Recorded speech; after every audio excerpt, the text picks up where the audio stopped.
Hey YouTube, welcome back to Tinker with Tools. It's hard to believe, but it's already been 2 years since I first reviewed the Festool CXS, and it's time to find out today if I made the right choice in choosing 12 volt, or if I should have gone with the 18 volt bigger brother all along. So let's go ahead and get into that on Tinker with Tools.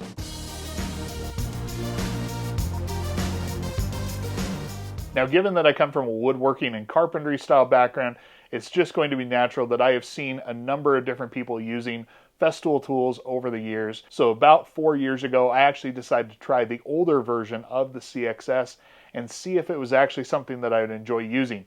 You see, I had used the Milwaukee installation drill driver and really enjoyed the performance of that tool, and so I kind of wanted to see the tool that they were kind of imitating or copying, so I went ahead and purchased that older version of the tool. I was just a little bit unimpressed with the power level, but it was understandable because at the time it was an 11-year-old tool and just not up to snuff when it came to being compared to more modern versions of that style. So I was excited when 2 years ago Festool announced that they were overhauling their entire CXS lineup, and as part of that they gave us both a new 12 and 18 volt version of the tool. And so it kind of just started the natural internal struggle with which one I should buy. Now, over the last 2 years, I've loved using the 12 volt version and really don't have any regrets. But part of me has always wondered if I would have preferred to use the 18 volt version and kind of receive some of the benefits that come with being part of that platform versus kind of the more closed platform of the 12 volt. So what I want to do today is talk about what is going to be the same with these tools, run through what's included in a kit if you were to purchase that, and then actually start talking about what some of the differences are, because there are definitely a few differences. Now, first and foremost, let's talk about the style of drill this is. This is what's called a C-style drill, and it's going to be unlike what you're kind of used to with a pistol grip style drill, where you're going to be having your hand on the grip below the body and motor of the tool. In this case, you're actually designed to hold the drill with kind of your hand wrapping around the back of it in line with the motor, the body of the tool, and with any bit or accessory that you're using. This is designed to give you a little bit more precision and control. Now, as part of this, you also get kind of this front hand guard, for lack of a better term, and there is where they've actually also got the light on the tool, but then you also do get kind of some magnetic storage space that's capable of holding small screws or different bits that you might use with the tool. Now, both tools are going to have kind of the torque adjustment setting down here inside the hand guard, and overall there's going to be 13 different clutch settings. The rest of the controls are largely going to be the same. Now, when you purchase either one of these fully kitted out versions, you are going to be getting a sustainer that comes with your tool. Now, once you go ahead and open it up, you're going to see first and foremost this detailed infographic that shows you all of the different accessories and different things that are available for this tool. And then inside the sustainer itself, everything kind of has its place. Inside each kit, though, you're going to be getting 2 batteries, whether it's the 12 volt or the 18 volt version, but then the charger for both of them is going to be identical. It's a charger that can charge both 12 volt and 18 volt options. Additionally, you're going to be getting the different heads that come with the tool. The first one is going to be a 3/8 inch style drill chuck. I think down on the 12 volt version, that makes a lot of sense. Up on the 18 volt version, I think you might come to expect something that maybe feels a little bit nicer or more premium. Then both of them are going to come with this right angle attachment that is going to allow you to kind of get into some awkward or tighter spaces. The last attachment or chuck that you're going to be getting is just this tiny little Centrotech chuck. Now, Centrotech is their proprietary kind of bit style that they have on Festool, and unfortunately it does mean that your standard kind of run-of-the-mill bits that you're going to be able to buy down at the hardware store are not going to natively work in this quick insert collet. They do give you a magnetic bit adapter, though, that does allow you to use those bits in there. We'll kind of talk about that more in the performance testing a little bit later on. Now, all of these attachments connect to the tool using our Fast Fix system, and there are other attachments that you can buy, although at a decently high price point, to be able to kind of expand the capabilities of what this tool will do. Now let's start to talk about what is different about these tools.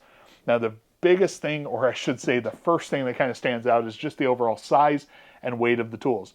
The 18 volt version is going to be a taller tool, although it is just a fraction of an inch shorter in the head than what you're getting on the 12 volt version. Other than that, they're virtually identical, but the height becomes very noticeable in the grip of the tool. What I mean by that is, over here on the 12 volt version, if you try and do a traditional pistol style grip where your index finger is going to be on the trigger, you're actually going to find that your pinky just does not have room unless you just have very compact hands. But if you hold it with the intended grip style, there is enough room for your fingers inside the handguard, because you're now putting one up alongside of the tool. So as long as you're comfortable using that, the 12 volt version is going to be fine. Now the 18 volt version solves that by just being a little bit taller and being able to kind of support both grip styles with ease. Now overall, with the difference in size, you would think that there's going to be a bit of difference in the tool itself when it comes to weight. And unfortunately, there's just not that much weight difference between the tools if you strip off the batteries. There's just a few grams difference between the 12 volt version and the 18 volt version. So even though you're getting more power and performance that we'll talk about in a second over here, weight-wise, the bare tool itself is going to be similar. The batteries, however, are vastly different in size and weight. Obviously, there's less cells in a 12 volt battery, but also they're using 18650 cells over here on the 12 volt version, whereas these newer 18 volt batteries are going to be using 21700 cells. So just the physical footprint of the battery is going to be bigger. And then additionally, instead of a 2.5 amp hour battery like what you're getting with the 12 volt version, you are getting a 4 amp hour battery over here, largely where the weight on this tool is going to be. I alluded earlier to a difference in the performance of the tools or the torque levels, and that is certainly the case. When you're using the clutch adjustment ring in settings 1 through 13, you're getting the same level of torque on each of these two different tools. The RPMs are going to be the same, but when you switch it to that drill mode, that's where you're going to be seeing a difference. The 12 volt version is going to top out at 265 inch-pounds of torque, where the 18 volt version is going to go all the way up to 354 inch-pounds. Now, as a little bit of a spoiler, later on in the performance testing, you'll see exactly the difference in torque when you see this 18 volt version rip out of my hands one time. That is going to be kind of the most apparent thing that I can show you in terms of performance testing, is just how different the tools are. So then when it comes to that performance testing, we are going to run through some different drilling and driving applications, just kind of showcasing what the difference is between these tools when doing a similar task. Obviously, they're going to be more suited towards lighter duty applications, and you're not going to be driving giant lags here, but I still do think this is one component where it might sway you one way or the other depending on the type of performance you're looking for in the tool.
All right, now I can't think of a really better way to illustrate the difference in torque than that last test where you do see this brand new drill rip out of my hands and go flying across my shop. Obviously, I should have been more well braced, but it did serve to kind of illustrate the difference. On that same fastener, both of these were in speed 1, and this 12-volt version basically just kind of gave up right at the end and it just stopped driving the tool.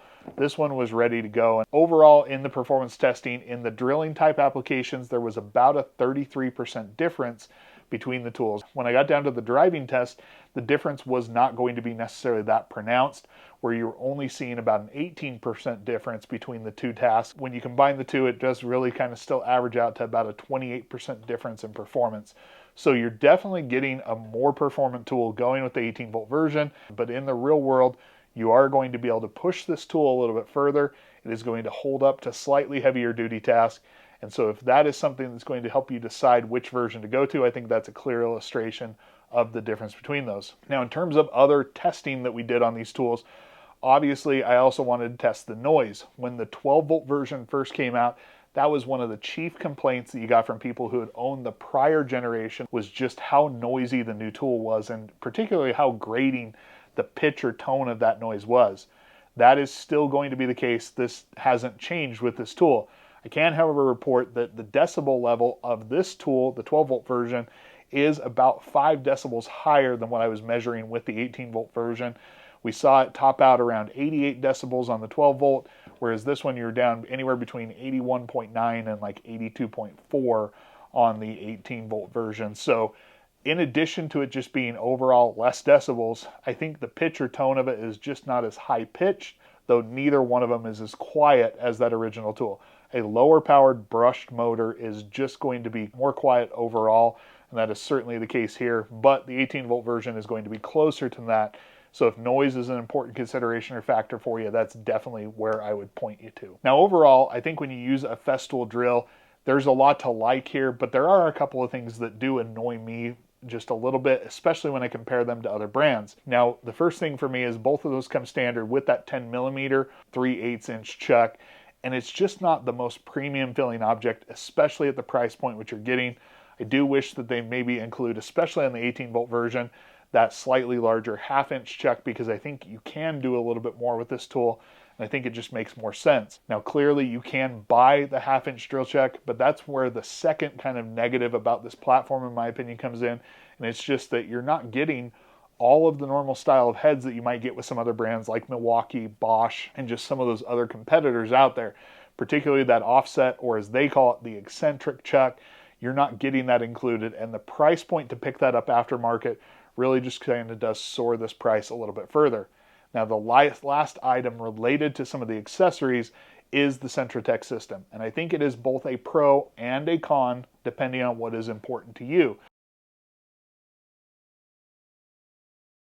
Like I said, you cannot just go ahead and stick a traditional style bit inside of there, and so you're left with putting them in this little adapter, and unfortunately the magnet on this, or the retention in general, is, in my opinion, just falls quite a bit short of what would be kind of my acceptable standard, I guess I would say. Yes, it does allow you to use standard off-the-shelf stuff, but it just doesn't work well, and oftentimes I find that the bit stays behind in the fastener when I'm done driving it. Now, you can purchase Centrotech accessories, and for example, you can even purchase a locking bit adapter that uses Centrotech but then kind of accepts more standard bits up here, but this is another $40 accessory, and there is certainly a Festool price tax, but I think it's just important to understand that even though you're buying an already expensive tool, to get it to work maybe with your system, you might be purchasing other accessories that are also a bit on the expensive side. I will be sure to include some kind of non-Festool branded Centrotech items that come from a company called Snappy, where, for example, this is a number 2 square drive. That is what I use anytime I'm doing pocket hole joinery, but this thing was about $10 compared to a much more expensive $20-ish one from Festool. And so that is one way to save a little bit of money. Now, I think that leads into kind of one of the last things we're going to talk about, which is going to be the price associated with these tools. And obviously the 12-volt version for the full kit comes in at $399 versus the 18-volt version is going to come in at $499. Now, both of those prices are without the recent tariff price adjustment that we are seeing here in the United States. If you live elsewhere, that probably doesn't apply to you. But here we're seeing anywhere between a $20 and $30 price hike on both of these kits. All right, so when it comes down to it, let's kind of talk about my recommendation for this. I do think that your intended use case for these tools is going to impact which one is going to work better for you. If you're just looking for the overall most lightweight, most compact tool that is going to be best suited for kind of lighter duty task of just doing smaller type fasteners or smaller diameter holes, the 12-volt version is a great tool. But over the last 2 years, I don't regret buying it at all. I just always wondered if I would prefer the larger 18-volt version. And I think for a lot of things, I might actually lean more towards the 18-volt version. You see, by doing this, now I can buy into other items on the Festool platform. I can just go ahead and buy the tool-only version. So that definitely is a nice perk of being on the 18-volt system versus kind of the more closed 12-volt system. And with it being a slightly higher power level, you are going to be able to push through and do a slightly more intense task with it. But at the end of the day, this is still not going to be a heavy-duty drill. It's just going to be maybe a little bit better suited. So I think the main selling point for me is if you want the reduced motor noise or if you want the expanded Festool platform, that's where it's going to make more sense to go with the 18-volt version of the tool, even though it's a little bit larger and heavier and it comes with a price increase going up to the 18-volt version. That's just where I think it's going to make more sense for you. Now, I know that Festool is going to be highly divisive tools, so go ahead and tell me what you think down in the comments below. If you have any questions about either one of them, please go ahead and let me know those as well. We are going to be featuring the CXS 18 in a comparison against a bunch of different 18-volt multi-head drill drivers, so I'm excited to see how it fares in that comparison. If there's something specific that you want to see tested there, go ahead and let me know in the comments down below, and I'll be sure to get on that. If you like this sort of video, go ahead and hit that like button, and if you haven't already, please consider subscribing. Make sure to turn on notifications so you get notified when I put out new videos. And as always, I appreciate all the continued support. Thank you for all you do, and until next time, I will catch you on Tinker with Tools.